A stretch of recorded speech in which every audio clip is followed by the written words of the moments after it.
Hello, welcome to New Scientist TV.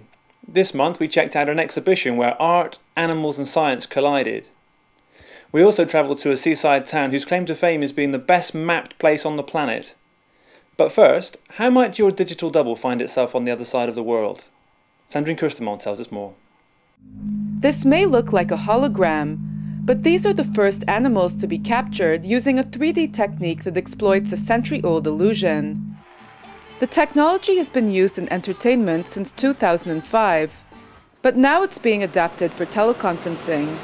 Telepresence has come at the right time because it's the ultimate interaction. It's to be able to have a one-to-one, or one-to-many, or a many-to-many video interface live with other human beings.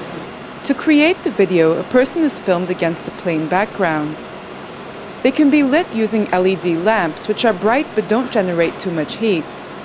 A high-definition camera locked in place films the person.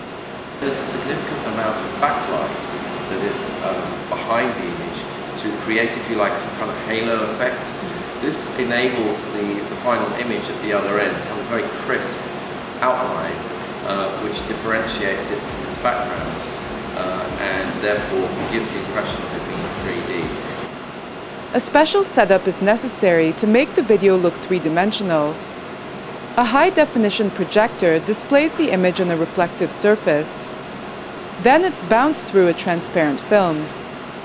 The important elements of foil are that it must be very smooth and very flat, otherwise the image would be distorted and not realistic at all. To achieve this, the film is designed to be ultra-strong, so it can be suspended using extreme tension. It's an improvement on expensive and bulky mirrors, which are often used to create this illusion in theme park rides. Foil changed all of that, and now we have a foil that's very light and easy to install, very easy to maintain. To transmit the large video file, a special super high-speed internet line is needed. But improvements in bandwidth capacity could soon change that. Once we have that, I think we then have a really practical entry point for this technology to be more ubiquitous as a telepresence tool. Next, we take you to a place where pigeons keep blogs and pigs and humans sleep side by side. I'm here at the Interspecies exhibition in London, which aims to explore the complex relationship between humans and animals. Let's have a look around. The inspiration for the exhibit is the work of the late artist Nicolas Primat. He spent a lot of time with spider monkeys to discover how they would interact with humans. There you see him in the cage, exposing himself more or less to these monkeys. He was really interested in exposing himself to animals to communicate with them. The next installation I came across was the pigeon blog. In 2006, 20 pigeons were equipped with GPS, air pollution sensors and basic cell phones. Then they were released over San Jose, California. The sensors measured pollution levels over the course of the pigeons' journeys, which was texted back in real time along with their GPS locations. The results were automatically plotted online on an interactive pollution map.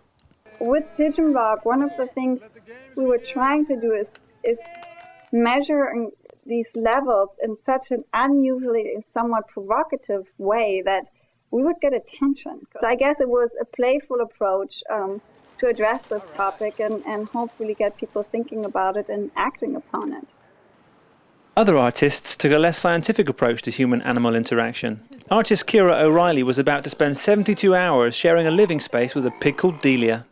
Her interest is sleep and dreams, and she was interested to know whether there could be some interesting correspondences between the kind of dreams she had and, of course, the unknowable dreams of the pig. Unlike science, art is not about actual facts. These are imponderables. Another installation alludes to how technology could change the way we interact with animals. But the main idea behind the show is the impact of new discoveries in animal behaviour. Starting with Jane Goodall, but also continuing in labs in the United States and elsewhere about language and higher apes. So we're fascinated with that, and we also think it will teach us to perhaps live on the planet we have to share all these animals with in another way. That's it from Interspecies. It's time for Delia to get her beauty sleep. Finally, we reveal the most detailed map in the world. Sandrine Kurstemont takes a closer look. This 3D map is so detailed it almost looks like what you'd see if you were flying over Bournemouth in the UK. It's accurate to about 20 centimeters, compared to Google Earth, which is only accurate to about 15 meters. The difference, I guess, that people might see between this and, say, a 3D Google map would be, first of all, the integration, so that the buildings do genuinely sit on top of the terrain. Quite a lot of these 3D models that currently exist may not quite fit the terrain model because the terrain model was created by somebody else. To create the map, different techniques were combined. First, stereo photos were captured from the air. Then lasers were fired from helicopters and trucks using a scanning technique called LiDAR. With these data, the height of protruding features like buildings and trees could be calculated. We take that and we then build what's known as a terrain model, which is essentially the surface of the Earth. So what we try to do is identify where the vegetation is and strip that away, identify where the buildings are and strip those away. So we've got a surface which follows the ground surface, if you like. The final map was built up from the terrain model. Buildings and vegetation were overlaid along with the aerial imagery. Certain building models may only be a single building height. Most typically that's the height of the eave, which is where the roof meets the walls. But with more complex buildings where there may be greater interest, we might then have modelled those in a lot more detail. But the goal of the project isn't just to create a highly accurate map. The team wants to produce a digital model that can be added to by users. It allows people to, if you like, interrogate that building, to find out more information about it, to allow third parties to attach their information to that building, and not just the building, but maybe, say, the individual sort of floors within the building as well, to say, this company works at this level. An insurance company might very well then be interested in that, particularly, say, for flooding. Businesses currently rely on the 2D master map of the UK.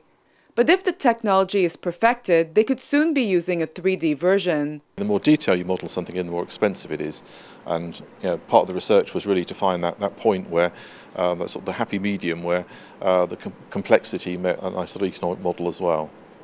That's it for now, but there are lots more videos on our website. You can find out about a car that will soon compete for the land speed record, or see a wingsuit diver who could be the first person to jump out of a plane without a parachute and land safe and sound. Thanks for watching. See you next time.